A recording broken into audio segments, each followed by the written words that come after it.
Menteri Sosial Tri Risma hari ini mengatakan terdapat 31.000 aparatus sipil negara atau ASN yang terindikasi menerima bantuan sosial dari Kementerian Sosial. Bansos tersebut merupakan program pemerintah untuk membantu beberapa keluarga yang terdampak akibat pandemi COVID-19. Dari 31.000 ASN, sebanyak 28.965 orang merupakan PNS aktif dan sisanya pensiunan yang sebetulnya tidak boleh menerima bansos dalam bentuk apapun karena statusnya merupakan ASN. Risma berharap Pemda segera memberikan respon agar Kemensos bisa terus memperbaharui data secara berkala. Selain itu, Risma juga telah menyurati unsur pimpinan TNI Polri untuk melakukan pengecekan karena khawatir ada aparat yang juga sama-sama menerima bansos. Ya, pemirsa, penyaluran bansos terus digencarkan pemerintah untuk membantu beberapa keluarga yang terdampak akibat pandemi COVID-19. Namun tak jarang proses penyaluran bansos kepada masyarakat tidak tepat sasaran. Lalu mengapa bisa terjadi penyaluran bansos salah sasaran? Dan bagaimana sebenarnya selama ini penginputan data bansos? Kita akan membahas hal ini dengan anggota Ombudsman Robert Endi Jaweng dan juga nanti akan bergabung bersama kita Wakil Ketua Komisi 8 DPR Aceh Hasan Syazili. Kita sapa Pak Robert dulu. Selamat siang Pak Robert. Selamat siang Mbak Anggita. Apa kabar Pak Robert? Alhamdulillah sehat selalu Mbak Anggita. Alhamdulillah. Nah Pak Robert, ini bukan baru sekali ya bansos ini bermasalah. Selain dikorupsi, bansos juga sudah berulang kali salah sasaran.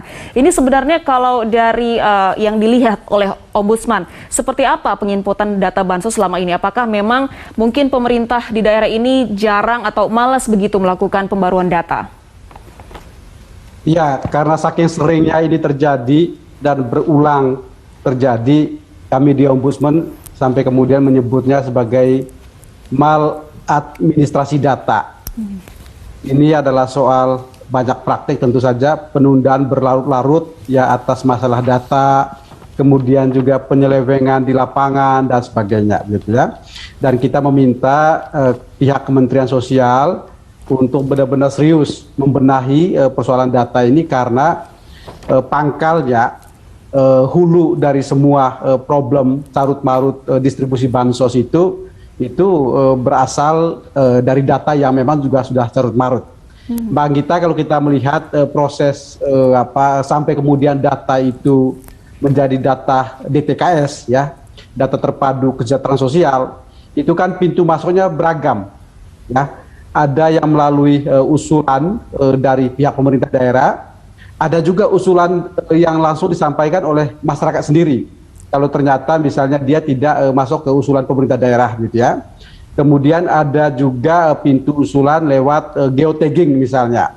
Ada juga usulan melalui pejuang muda. Nah ini juga macam-macam gitu ya. Sehingga dari pintu usulan itu asumsi yang kemudian harus dipastikan oleh Kementerian Sosial adalah Kemensos itu punya satu kemampuan untuk bisa mensinkronisasi dan mengintegrasikan data yang berasal dari berbagai usulan tadi, termasuk juga dipadankan dengan data NIK ya, yang itu ada di Adminduk. Ini soal data kependudukan gitu. Nah, terkait dengan usulan dari daerah ini karena undang-undang fakir miskin ya, Undang-Undang 13 tahun 2019 tentang penanganan fakir miskin itu ditegaskan bahwa pemutakhiran data itu menjadi kewenangan Pemda. Di sini pangkal soal saya kira. Bagaimana data itu dari rantai prosesnya itu muncul dari tingkat RT RW, kemudian naik ke tingkat desa, dibahas di Musrembangdes begitu. Kemudian naik ke tingkat kabupaten kota, ke bupati atau wali kota melalui dinas sosial. Di sini celah pertamanya, perintahnya adalah bupati dalam hal ini ditugaskan kepada kepala dinas sosial itu wajib melakukan verifikasi dan validasi. Ketika kemudian verifikasi validasi itu tidak jalan, maka pasti kemudian datanya itu data yang memang tidak berkualitas gitu ya. Nah, kalau kemudian data ini tetap diajukan ke tingkat provinsi, ada perintah kedua. Ketika verifikasi validasi tidak bisa menjamin data berkualitas, maka ditugaskan kepada perguruan tinggi terkait untuk melakukan pengendalian kualitas atau kontrol kualiti gitu ya. Yang ini kita bisa bertanya ke setiap kabupaten kota maupun provinsi. Ada nggak pertama verifikasi validasi oleh dinas sosial? Kemudian kedua, ada nggak pengendalian kualitas oleh perguruan tinggi? Saya bisa pastikan sangat sedikit kabupaten kota yang kemudian dan provinsi yang menjalankan tahapan ini. Sehingga ketika kemudian pihak provinsi meneruskan data itu ke Kementerian Sosial, masuk ke DTKS, ya pasti kemudian data yang muncul ya data yang memang kemudian bermasalah gitu kan. Apalagi kalau di level Kementerian Sosial ini kemudian ketika dipadankan dengan data kependudukan, data dari Adminduk itu juga tidak sinkron, itu problem.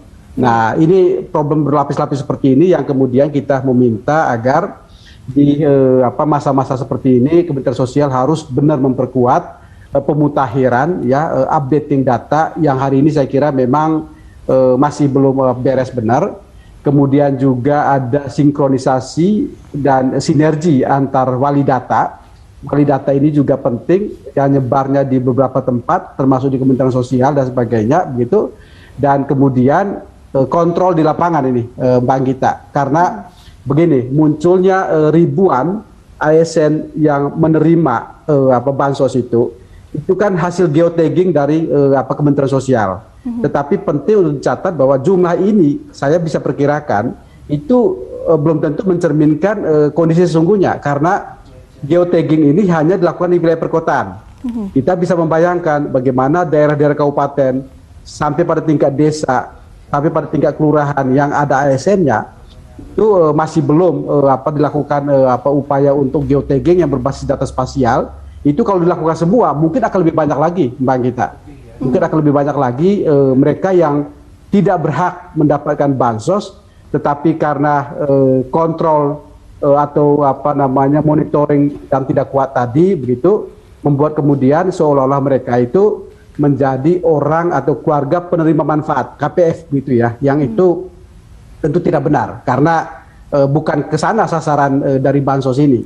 Apalagi kalau kemudian melihat ukuran rumah gitu ya, luasan 100 meter ke atas, saya bisa perkirakan sebagian besar itu pasti punya rumah ukuran yang lebih luas dari itu. Juga kemampuan ekonominya, juga tentu berbagai jaminan yang ASN ini bisa peroleh dari berbagai jalur yang lain tanpa melalui bansos. Tetapi yang kami peroleh dari pemantauan di lapangan, konon ini juga hasil permainan juga gitu ya. Permainan di lapangan, ada unsur politik juga. Ada unsur politik juga yang itu saya kira Kementerian Sosial harus benar-benar bisa mengontrol, bisa monitoring, bisa mengawasi agar politisasi data bansos yang kemudian memasukkan mereka yang bukan menjadi orang yang berhak atau bukan keluarga penerima manfaat itu bisa dideteksi sejak awal. Geotagging itu langkah yang baik, tapi ini masih sebatas wilayah kotaan gitu. Kalau ini diluaskan ke tingkat kabupaten, ke tingkat kecamatan, bahkan tingkat desa gitu, itu saya kira akan bisa terungkap lebih banyak lagi, Mbak Anggita. Baik. Ini awalnya tadi ada beberapa yang Anda sebutkan ya Pak terkait dengan hambatan sehingga bansos ini salah sasaran, diantaranya adalah verifikasi dan juga validasi yang berjalan tidak baik. Nah terkait dengan salah sasarannya ini, tadi juga Anda sempat sebutkan ada permainan, artinya ini bukan semata-mata human error atau kesalahan teknis. Nah kalau lihat dari fenomena yang baru saja terjadi ini terungkap, bansos ini sampai diterima oleh pejabat eselon 1, ini seperti apa Pak tanggapan dari Ombudsman? Ya tentu ada masalahnya teknis gitu ya, masalah soal penginputan, masalah soal verifikasi, validasi, sampai kemudian penentuan kelompok atau keluarga penerima manfaat. Tetapi juga ada langkah yang agak ceroboh dilakukan ketika kemudian di lapangan ada kecemburuan ya yang membuat kemudian akhirnya pihak yang melakukan pendataan tidak mau kemudian pusing-pusing gitu ya Mbak Anggita, langsung kemudian dia masukkan aja semua. Jadi ini seperti bagi rata gitu ya, yang itu sangat rawan. Tetapi juga ada upaya dari sebagian pihak juga yang kita tengarai untuk memasukkan kelompok-kelompok yang bukan penerima manfaat ini agar kemudian ini memuaskanlah semua pihak gitu, sehingga tidak terjadi kekisruan atau kecemburuan gitu ya. Nah, hal-hal seperti ini yang saya kira penting untuk dipilah dan dilihat lebih jauh oleh Kementerian Sosial, sehingga kemudian mereka yang asal dimasukkan saja atau dipaksakan untuk masuk itu kemudian menjadi sasaran yang untuk dibenahi ke depan gitu. Baik, Pak Robert, kita akan lanjutkan dialog kita usai jeda, pemirsa.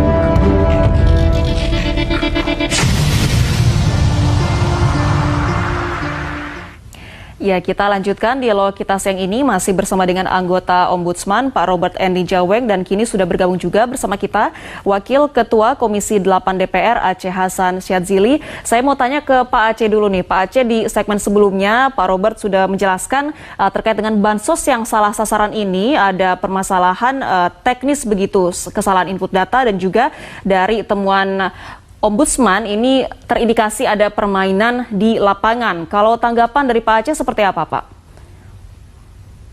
Ya, tentu kita sangat prihatin ya, Pak, masih ditemukan adanya ketidaktepatan sasaran dalam berbagai program bantuan sosial yang seharusnya saya kira kita sudah hampir 3 tahun selalu meminta kepada Kementerian Sosial untuk melakukan pembenahan dan melakukan pemutahiran data, terutama pada level verifikasi dan validasi data tersebut.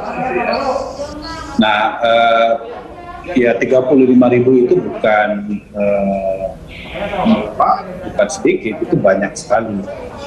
Dan artinya bahwa memang faktor subjektivitas, faktor ketidakakuratan ya dari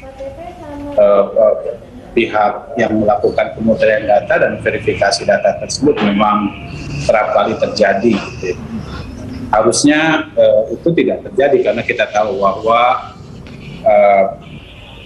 ASN itu kan mereka pasti mendapatkan penghasilan setiap bulan yang didapatkan dari negara, gitu ya, dari pemerintah. Oleh karena itu tentu kami nanti akan mendesak kepada Kementerian Sosial untuk mengidentifikasi siapa saja ASN tersebut ya.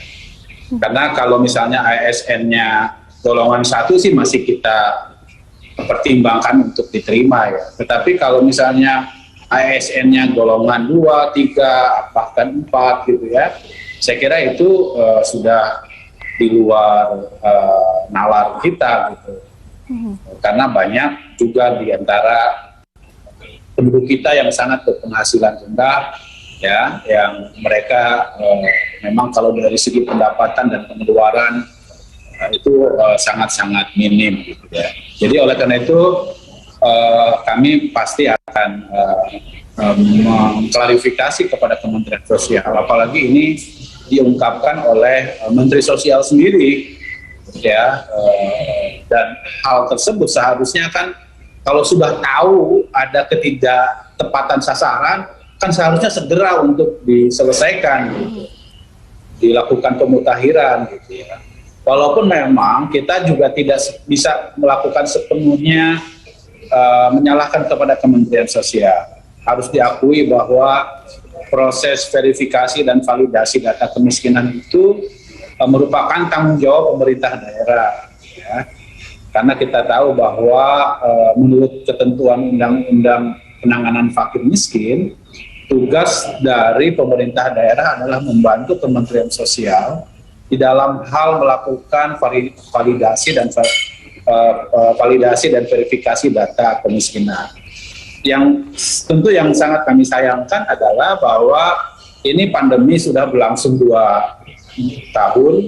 Harusnya persoalan-persoalan seperti ketidakakuratan atau inclusion error maupun exclusion error di dalam proses pendataan itu harusnya bisa diselesaikan, apalagi berarti kan selama ini dengan jumlah 35.000 itu kan cukup banyak ya. Dan itu seharusnya bisa diselesaikan segera untuk disuit kepada masyarakat yang memang membutuhkan terhadap bantuan sosial tersebut gitu. Baik. Jadi oleh karena itu bagi kami apa data yang disampaikan oleh Kementerian Sosial ini sangat memprihatinkan, karena beberapa kali kami rapat dengan Menteri Sosial, Bu Risma, atau dengan Menteri sebelumnya, selalu yang kami tekankan adalah soal sistem pemutakhiran data, gitu ya. Dan dari beberapa kunjungan kami ke lapangan juga kami masih banyak menemukan, misalnya program bantuan sosial tunai itu banyak yang gagal salur. Salah satu penyebab gagal salurnya itu apa? Ya karena ditemukan orang yang sudah meninggal pun itu masih terdata sebagai penerima bantuan sosial, gitu ya. Baik. Orang yang sudah pindah alamat penerima bantuan sosial pun juga masih terdata di satu tempat tertentu, padahal dia sudah pindah. Atau misalnya orang yang yang sudah tidak menempati rumah itu, tetapi dia masih terdata di situ. Nah, hal-hal semacam ini tentu harusnya segera diperbaharui, segera dimutakhirkan, supaya apa? Supaya ya tepat sasaran. Nah, apalagi harusnya memang ya idealnya sih menurut saya ya tidak boleh ada ASN yang mendapatkan bantuan itu. Baik. Kenapa? Karena kita tahu bahwa ASN itu sudah mendapatkan bantuan, sudah mendapatkan penghasilan bulanan yang didapatkan dari pemerintah. Tapi oke lah, kalaupun misalnya kita mau mentolerir ASN yang mendapatkan bansos adalah misalnya ASN golongan 1. Ya, tapi apapun bentuknya saya kira prioritas utamanya adalah kita minta kepada warga atau masyarakat yang memang sebagaimana indikator kemiskinan, di mana penghasilannya di bawah UMK atau UMR gitu ya, kemudian pengeluarannya juga di bawah standar yang diberikan oleh angka kemiskinan, kemudian dilihat dari segi topografi daerahnya juga memang daerah, misalnya daerah yang memang kumuh dan lain sebagainya. Baik. Jadi hal-hal semacam ini saya kira harus menjadi perhatian Kementerian Sosial. Ya, Kementerian Sosial kalau sudah punya data seperti itu kan seharusnya segera diselesaikan dong. Baik. Bukan diumumkan ke publik ya, tetapi diselesaikan gitu dengan secepat-cepatnya. Dan itu bahkan seharusnya ya itu harusnya pada saat pandemi yang lagi puncak-puncaknya ketika terjadi PPKM yang ketat, kan seharusnya masyarakat yang memang tidak mampu itu ya segera untuk mendapatkan bantuan sosial secara tepat gitu. Baik. Nah, jadi harus ada yang willingness tentu penting, dari Kemensos dan juga pemerintah daerah ya Pak terkait dengan koordinasi pemutakhiran data itu. Saya ingin tanya ke Pak Robert nih. Pak Robert, terkait dengan hal yang dilakukan oleh pemerintah daerah seperti pelaporan data yang berkualitas kepada pusat. Ini kalau dari tahun ke tahun apakah ada perbaikan begitu dalam upaya pemberian data berkualitas atau sebenarnya sama saja Pak? Ya tentu kalau lihat perkembangan Mbak Anggita ya, itu harus diakui ada perbaikan gitu ya. Tiap tahun memang ada perbaikan, tetapi ini kan masalah yang kompleks sekali sesungguhnya. Jenis bansos kita saja itu kan beragam gitu kan. Kemudian juga memang pembaruan data itu kan tidak dilakukan tiap tahun. Mungkin terakhir itu beberapa waktu yang kemarin, apalagi ketika kemudian kita memasuki masa pandemi.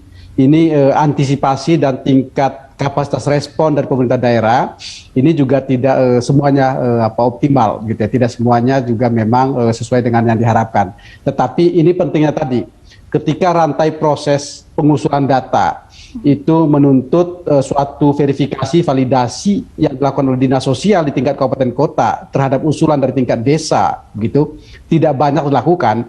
Kita berharap sesungguhnya klausul berikutnya di mana perguruan tinggi itu dilibatkan dalam pengendalian kualitas data. Nah, kami mencermati melihat bahwa keterlibatan pihak perguruan tinggi ini juga sangat rendah ini Mbak Anggita. Umumnya adalah usulan muncul dari desa, naik ke tingkat kabupaten kota, ke bupati melalui dinas sosial, itu verifikasi validasinya tidak begitu optimal, langsung kemudian diajukan ke provinsi dan kemudian bermuara pada Kementerian Sosial DTKS gitu. Nah ini sekarang ini misalnya kita dengan segala kelemahan proses di Kementerian Sosial, kita tetap menyampaikan apresiasi karena ditemukannya ribuan ASN ini kan hasil geotagging data spasial dari citra satelit yang dilakukan oleh Kementerian Sosial, tetapi memang ini masih sebatas wilayah perkotaan begitu ya, karena memang kemampuan teknologi juga mungkin masih sebatas itu. Nah, sebelum nanti kita akan ke tahapan yang lain, saya sesungguhnya berharap agar proses teknologi geotagging ini coba dilakukan di tingkat kabupaten. Bisa ditemukan mungkin lebih banyak lagi dari sekedar yang ada sekarang. Mereka-mereka yang tidak berhak atau yang bukan keluarga penerima manfaat, itu boleh jadi akan bertambah gitu. Jadi ini perluas, ini bagian dari proses verifikasi validasi oleh Kementerian Sosial. Baru kemudian bagaimana para pihak ini juga perlu gini Mbak Gita. Jadi tidak hanya Kementerian Sosial, juga kita mendorong agar Kementerian Pendayagunaan Aparatur Negara maupun Kementerian Dalam Negeri itu aktif juga ya. Kalau problemnya ini memang adalah problem teknis dalam artian ada kesalahan dalam penginputan data, verifikasi dan sebagainya, sehingga mereka yang tidak berhak termasuk ASN itu kemudian ternyata masuk dalam KPF itu, maka Kementerian PAN kan bisa menegur ya. Artinya gini, mestinya ASN Robert, itu maaf, sadar dan paham benar. Dicatat tadi pesan dari Pak Robert, yaitu harus ada kolaborasi antar kementerian terkait dengan perbaikan kualitas data yang nantinya diterima untuk penerima bantuan sosial. Pak Robert dan juga Pak Aceh, kita akan lanjutkan dialog kita di segmen ketiga usai jeda. Pemirsa jangan kemana-mana, Lunch Talk akan segera kembali.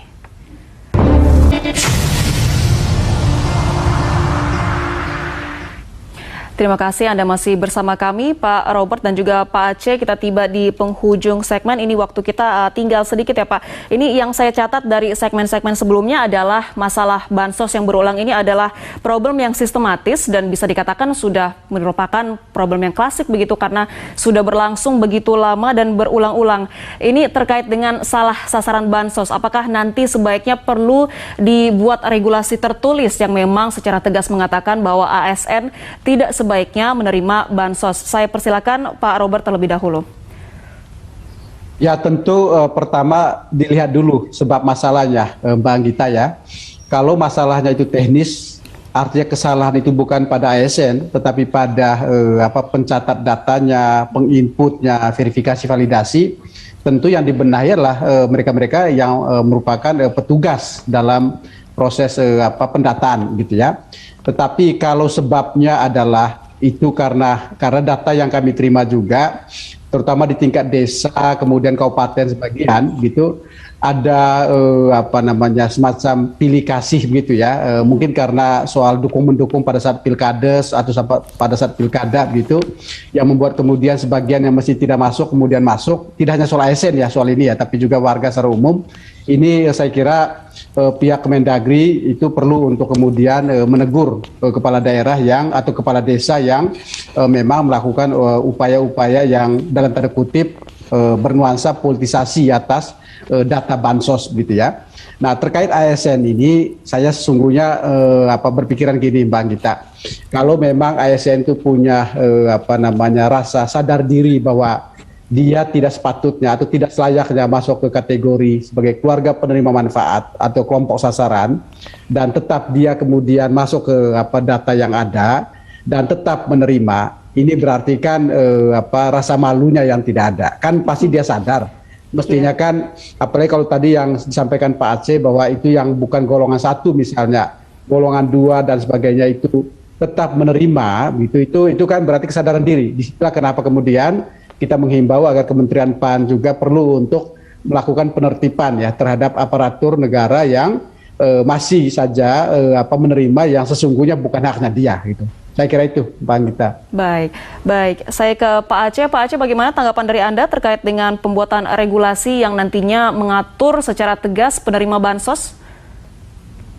Iya, saya berkeyakinan bahwa sesungguhnya indikator penerima bantuan sosial itu jelas ada ya, berdasarkan atas keputusan Menteri Sosial atau mungkin peraturan pemerintah terkait dengan siapa yang berhak untuk mendapatkan bantuan baik PKH, bantuan sosial tunai maupun misalnya program kartu sembako. Tapi kan kembali lagi kepada mekanisme dan sistem dari pendataan, pemutahiran data itu.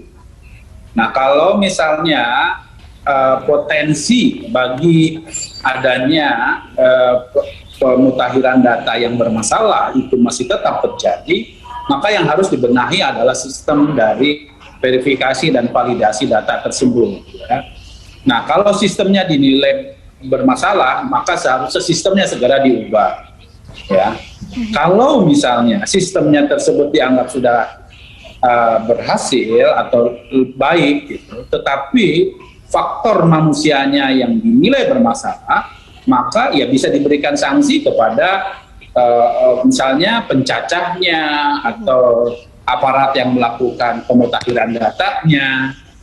Dan kalau misalnya sistemnya sudah dinilai baik, kemudian pendataannya sudah dengan petugas yang berintegritas, tetapi masih ada saja yang begitu, ya seharusnya masyarakat yang atau ASN yang mendapatkan bantuan tersebut, ya saya kira mohon dengan segala hormat, saya kira harus diberikan sanksi, ya.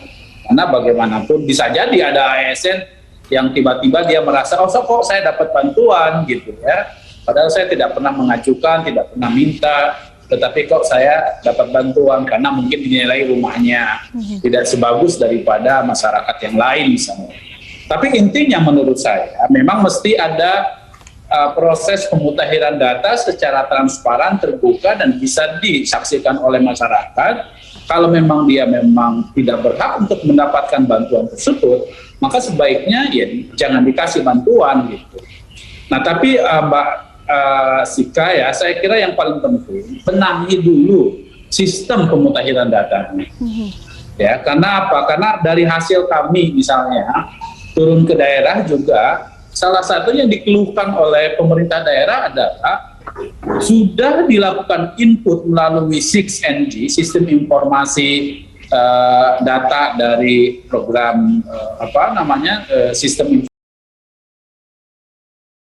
informasi data kesejahteraan sosial, tetapi ketika turun ke bawah datanya yang lama lagi gitu. Nah, kalau kayak begini kan kita jadi sulit menyalahkan pemerintah daerah. Mereka bilang kami sudah menginput, tetapi kami menyalahkan Kementerian Sosial. Kementerian Sosial daerahnya yang belum menginput, ini kan akar persoalannya kan jadi jelas gitu, bahwa masing-masing kok seperti lempar tanggung jawab terhadap persoalan pemutakhiran data. Nah, oleh karena itu ini kami tentu meminta, apalagi sekarang ini kan teknologi informasi sudah sangat canggih. Ya, real time data tadi sudah menggunakan satelit segala macam, tapi kok masih bermasalah seperti ini? Kenapa? Ya berarti ini ada sistemnya yang bermasalah gitu. Baik. Di samping bisa jadi juga ada soal integritas dari pencacah atau pengambil kebijakan terkait dengan data-data DTKS itu. Soal begini Mbak, DTKS ini bukan hanya untuk bantuan sosial seperti yang ada di Kementerian Sosial, tetapi juga misalnya seperti subsidi energi, listrik, itu datanya itu dari DTKS, ya. Kemudian BPJS itu datanya dari DTKS, ya.